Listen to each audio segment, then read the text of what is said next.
The west coast of Cumbria is where I grew up. So all of this sort of behind Black Combe, what you can't see, all of that is my home. And it means a lot because it's wild and it's empty and there's no people and, you know, no tourism, no sort of big industry. It's a really special place because it's a nature reserve, so you've got all of the birds, the curlews that you can hear, the oyster catchers, but for local people it's a place for generations, so it's where people came with their grandparents, where grandparents now come with their little kids, and it just sort of rolls on. It's history and families and just that love of having an open space and a bit of nature to just hide in, almost escape to.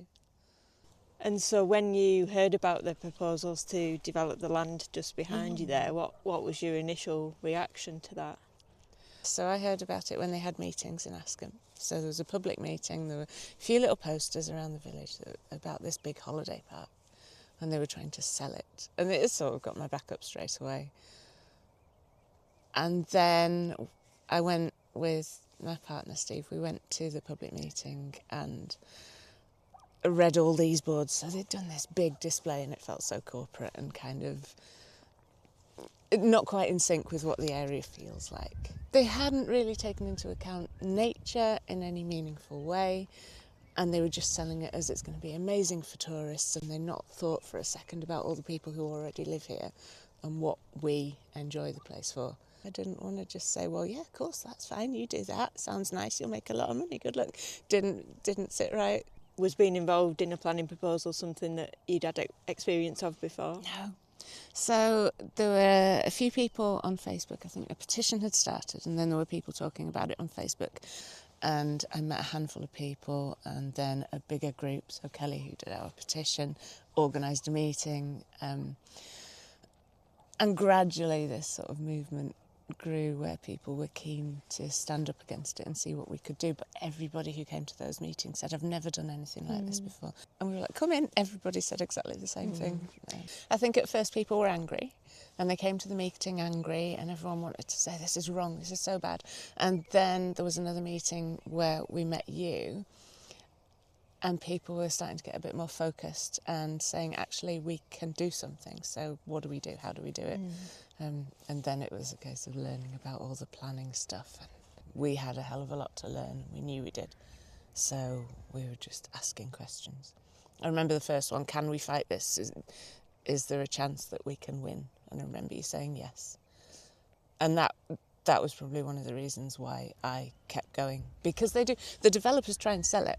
Like, oh, it's a done deal. It can be a really complex and, quite frankly, quite scary system planning, can't it, as you probably know now. But it is quite worrying that lots of people who do care about their environment and where they live don't know things like what the local planning policies are, what the areas are designated for. I think certainly in recent years, at my time at Friends of the Lake District, this is probably the first one where we've really got so involved, particularly with a group that also had other organisations alongside them, like ourselves, but also Cumbria Wildlife Trust, the Woodland Trust and the National Trust in particular. Could you tell us a bit more about the role you feel that wider grouping and Friends of the Lake District in particular had in helping the group challenge the proposal? There's a few things. So I would say definitely confidence that we could do something and that having a group of people meant something. So knowing that the wildlife charities and conservation landscape charities were working as a group and studying the application was a big confidence boost for us and helped us keep going. We didn't understand the planning process or anything, how it worked. So even like the basic things like objection letters, as a group, we didn't know how to write them, and our role had to be to help the community write them and to get as many as we could.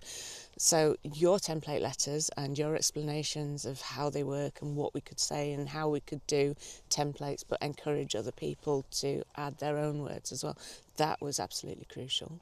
So your advice along the way, your answering all of our questions all of the time, helped so much with that. And it was a huge part of the process, having all those objection letters, because the petition counts for one objection in the planning process. It's a big media thing, but it's only one objection in the planning process, so the numbers really mattered. And we couldn't have done that without Friends of the Lake District. And there's lots of communities in Cumbria who might be going through something similar. What advice would you give to them to help them challenge a proposal that's of concern? I've learnt that a community can stand up against the planning department if we have to, and against developers specifically. I learnt that no matter what they say about it being a done deal, or that they said all along that Natural England thought it was a great idea and they had Cumbria Tourism backing. It's not true.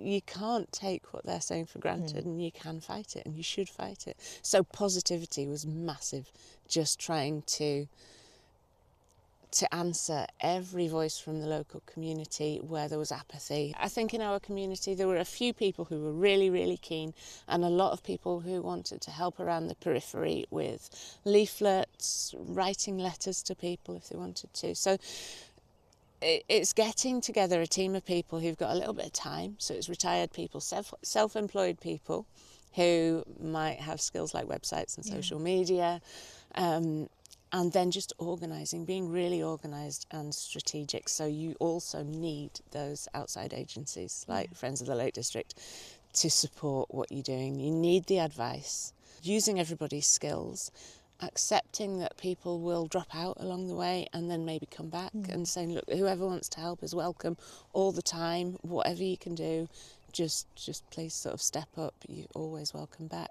Because having that group together, having regular meetings, means that you can say to each other, no, we've got to believe in this, and we're going to believe in this, and then it spreads out to the wider community. Yeah. And again, knowing that the outside organisations like Friends of the Lake District are also fighting it, it brings you that confidence. It's so important. And I suppose that positivity that you mentioned, that confidence is really key in keeping the group enthused and confident that what they're doing is worthwhile and is going to make that difference, isn't it?